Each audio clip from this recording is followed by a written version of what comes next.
Assalamualaikum warahmatullahi wabarakatuh. Waalaikumsalam warahmatullahi wabarakatuh. Ya, selamat pagi anak-anak. Pagi Bu. Gimana kabarnya hari ini? Sehat, alhamdulillah. Alhamdulillah. Oke, sebelum kita belajar hari ini, mari kita awali dengan membaca basmalah bersama-sama. Bismillahirrohmanirrohim. Oke, hari ini berangkat semua ya? Nihil Bu.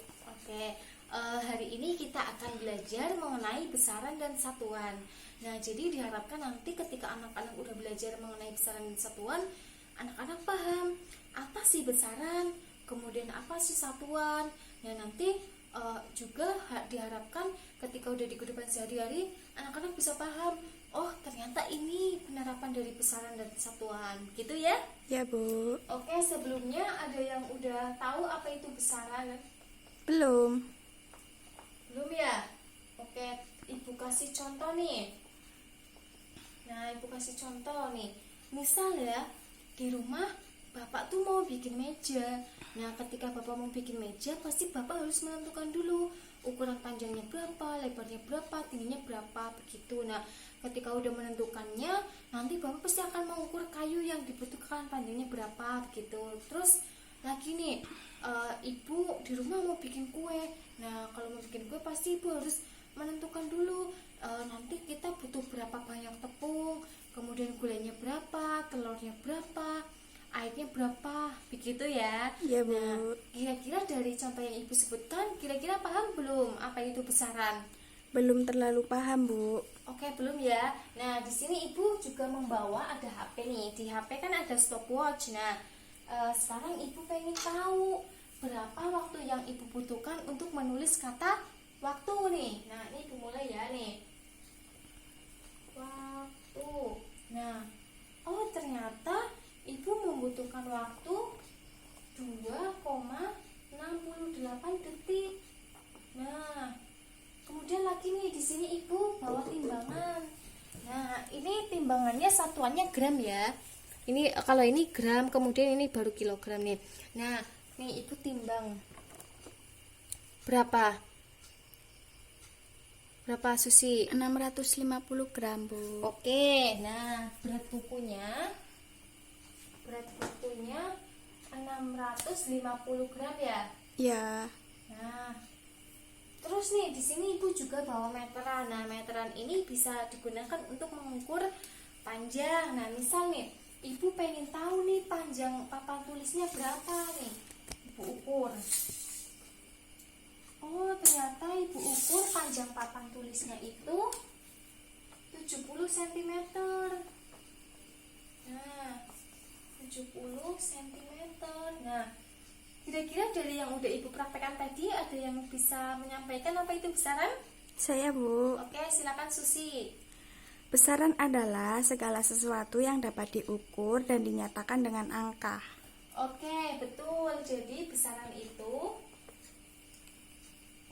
dapat diukur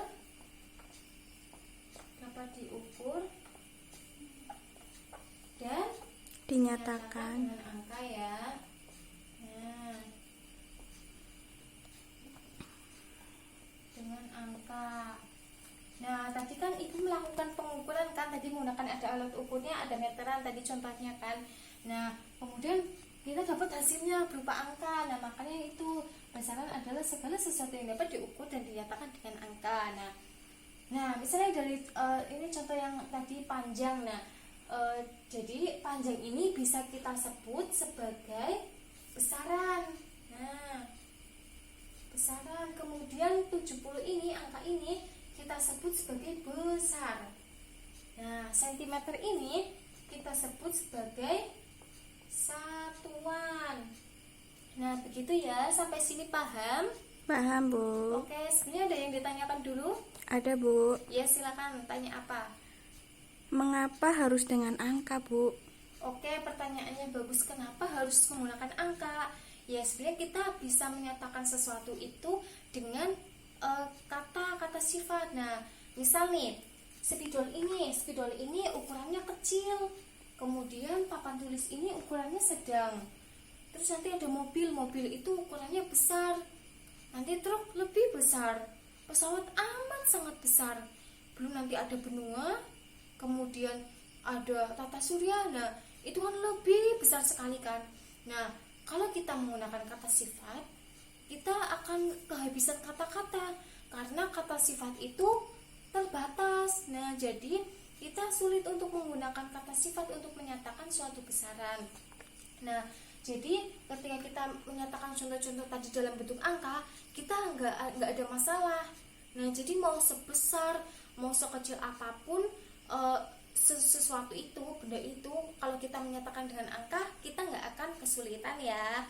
Nah, jadi itu mengapa tidak harus menggunakan angka begitu. Sampai sini paham? Paham, Bu. Oke, ada pertanyaan lagi? Ada, Bu. Apa? Apakah ada sesuatu yang dapat diukur tapi bukan besaran? Oke, apakah ada sesuatu dapat diukur tapi Bukan besaran. Oke, jadi ada. Nah, misal nih, seberapa sayang Susi pada adiknya, kemudian seberapa hormat seorang murid kepada gurunya, kemudian seberapa indah pemandangan di pantai, lagi nih, seberapa senang ketika kita diberi hadiah. Nah, itu kan kita dapat mengukur seberapa senangnya kita, seberapa hormatnya. Nah, tapi tidak dapat dinyatakan dengan angka. Makanya dia tidak dapat disebut sebagai besaran meskipun dia itu dapat diukur. Begitu ya? Paham ya? Paham, Bu. Oke, sampai sini paham. Sekarang kita masuk menuju ke satuan. Oke, sekarang kita masuk ke satuan. Ada yang tahu apa itu satuan? Belum. Belum ya? Oke, jadi satuan dapat kita artikan sebagai skala pembanding. Nah, skala pembanding. Nah, untuk lebih paham, lebih jelasnya, nih Ibu kasih contoh. Misal nih, Susi dari rumah ke sekolah itu menempuh jarak 1 kilometer. Nah, kemudian berarti dalam satu hari berarti Susi itu menempuh jarak 2 kilometer. Nah, kalau dalam seminggu Susi itu sekolahnya 6 hari, berarti Susi itu menempuh jarak 12 kilometer. Nah, kalau selama 39 minggu berturut-turut Susi sekolah, berarti Susi menempuh jarak sebanyak 468 km. Nah, sedangkan jarak dari Semarang menuju Jakarta itu 461 km. Nah, dari sini kita bisa membandingkan bahwa ketika Susi sekolah selama 39 minggu itu lebih besar jarak yang ditempuh Susi daripada jarak dari Jakarta menuju Semarang. Begitu ya. Nah, sampai sini paham? Paham. Oke, ada pertanyaan? Ada, Bu. Oke, apa? Kenapa satuan itu penting sih, Bu? Oke, kenapa satuan itu penting? Begini, jadi ada kasus nih, Ibu contohkan sebuah kasus. Kalau semisal Susi nih mau masak nasi goreng di rumah, ternyata Susi kan lihat resep tuh. Oh, di resep di situ menuliskan bahwa Susi harus memasukkan 1 sendok garam. Nah, di situ hanya 1 sendok. Nah, sendok itu kan bermacam-macam kan ukurannya. Ada sendok makan, kemudian ada sendok teh juga. Nah, kalau kita tidak, kan kita nggak tahu kan yang dimaksud dalam resep itu sendok yang mana. Nah, jadi kan nggak jelas. Kalau semisal dengan satuan itu akan jelas. Misal di resep itu kita harus memasukkan garam sebanyak 3 gram. Nah, berarti kan ini jelas, ternyata kita harus memasukkan garam sebanyak 3 gram. Gitu, makanya kenapa satuan itu menjadi penting. Begitu ya? Ya, Bu. Oke, nah sekarang kita masuk lebih dalam mengenai satuan nih.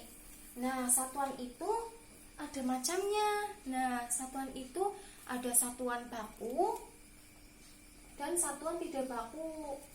Nah, kita bahas dari satuan yang tidak baku terlebih dahulu. Satuan tidak baku. Nah, apa sih contoh-contoh dari satuan tidak baku? Nah, nih contohnya ada jengkal, kemudian ada feet. Nah, feet itu berarti kaki ya. Feet, kemudian ada depa. Nah, jengkal berarti kita menggunakan jengkal kita, depa berarti begini ya. Kemudian feet bisa dengan langkah kaki ya. Nah, misal nih kita mau mengukur panjang papan tulis ini menggunakan jengkal kita nih. Misal ibu nih, ibu ukur nih papan tulisnya menggunakan jengkal ibu 1, 2, 3. Oh, ternyata 3,5 jengkal ibu. Nah, terus misal nih Susi nanti ngukur papan tulis ini juga pakai jengkal Susi, nanti pasti hasilnya akan berbeda. Kenapa? Karena ukuran tangan ibu dan tangan Susi itu berbeda. Makanya satuan baku kenapa ini jadi satuan ini jengkal feet ini disebut satuan baku karena dia tidak tetap, dia bisa berubah-ubah kan. Kalau ini semua kan tergantung masing-masing orang kan, makanya dia disebut satuan tidak baku. Begitu, sampai sini paham ya? Paham, Bu. Oke, nah sekarang kita membahas satuan yang kedua, yaitu satuan standar. Satuan standar atau satuan baku ya. Nah, kenapa disebut satuan baku? Karena satuan ini sudah tetap, nah sudah disepakati. Nah, jadi dulu di Prancis itu pertama kali digunakan ada yang namanya satuan metrik. Nah, satuan metrik. Nah, satuan metrik ini ada dua macam. Nah, yang pertama ada MKS. Nah, MKS ini kepanjangan dari meter,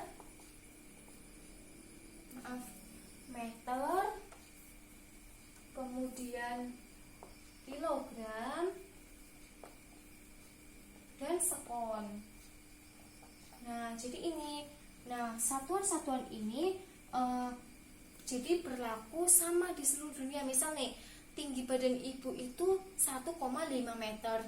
Nanti ketika ibu mengatakan ini di Jepang, di Amerika, di Australia, mereka akan mengerti apa yang ibu katakan karena satuan ini itu berlaku secara internasional. Makanya satuan ini disebut juga satuan sistem internasional. Begitu ya, paham ya? Nah, sekarang yang kedua ada CGS. Nah, CGS ini kepanjangannya sentimeter, gram, dan sekon. Nah, begini. Jadi satuan ini biasa kita gunakan juga dalam kehidupan sehari-hari maupun di kita dalam belajar fisika di sekolah. Nah, ini digunakan. Hanya saja terkadang di soal juga dia diminta untuk mengubahnya ke dalam satuan sistem internasional. Ini jadikan meter, kilogram, sekon. Begitu ya, sampai sini paham? Paham, Bu. Oke, nah setelah ini kita akan masuk ke jenis-jenis dari besaran. Nah, sebelum itu kan kita tadi udah membahas tuh dari besaran sama satuan. Nah, kira-kira ada yang bisa menyebutkan contoh penerapan besaran dan satuan dalam kehidupan sehari-hari? Ada, Bu. Oke, silakan Susi. Biasanya saya beli beras di warung, ditimbang ternyata 2 kilogram. Terus ada lagi, Bu. Saya pasang antena TV. Harus ngukur panjang tiang buat antena. Biasanya 15 meter. Terus bisa. ada lagi, Bu, satu lagi. Bikin itu, Bu, bikin patok untuk 17-an. Oke, betul ya. Yang disebutkan Susi itu juga termasuk penerapan besaran dan satuan dalam kehidupan sehari-hari tadi ya. Tadi udah ada angkanya juga kan. Nah, itu contohnya. Jadi udah paham ya besaran dan satuan. Paham, Bu. Oke, sekarang kita masuk ke jenis-jenis dari besaran. Nah, jenis-jenis dari besaran. Nah, jadi besaran itu ada dua macam. Nah, yang pertama, ada yang tahu? Belum. Nih, namanya besaran pokok. Nah, apa sih besaran pokok? Nah, jadi besaran pokok itu besaran yang sudah ditetapkan.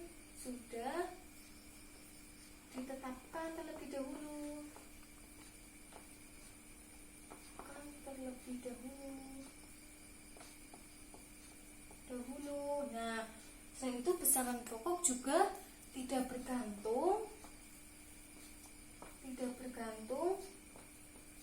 pada besaran lain. Pada besaran lain.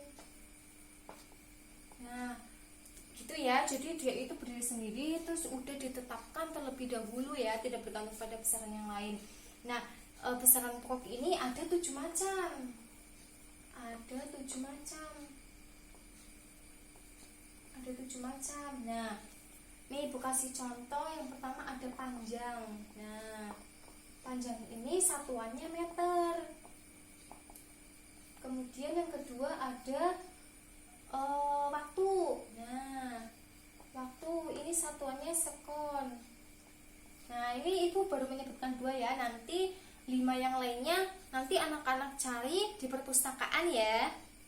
Oke, nah sekarang kita masuk ke besaran yang kedua. Ada namanya besaran turunan. Nah, apa sih yang dimaksud dengan besaran turunan? Jadi besaran turunan itu besaran yang diturunkan dari besaran pokok. Nah, Ibu kasih contoh ya. Contohnya, misal nih kelajuan. Nah, kelajuan, untuk mencari kelajuan itu kan jarak dibagi waktu. Nah, berarti ini biasanya itu satuannya meter per sekon. Nah, meter ini kan merupakan satuan dari besaran pokok panjang. Nah, waktu nih sekon, berarti dia punyanya waktu. Nah, berarti di sini kelajuan itu terdiri dari 2 besaran pokok. Nah, kemudian nih contoh lagi volume. Volume itu biasanya satuannya meter kubik. Nah, meter ini kan tadi satuannya miliknya besaran pokok panjang. Nah, karena dia pangkat 3, berarti di sini dia terdiri dari 3 besaran pokok. Nah, besaran pokok. Nah, dari contoh ini kita juga bisa mengartikan bahwa besaran turunan itu besaran yang terdiri dari 2 atau lebih besaran pokok.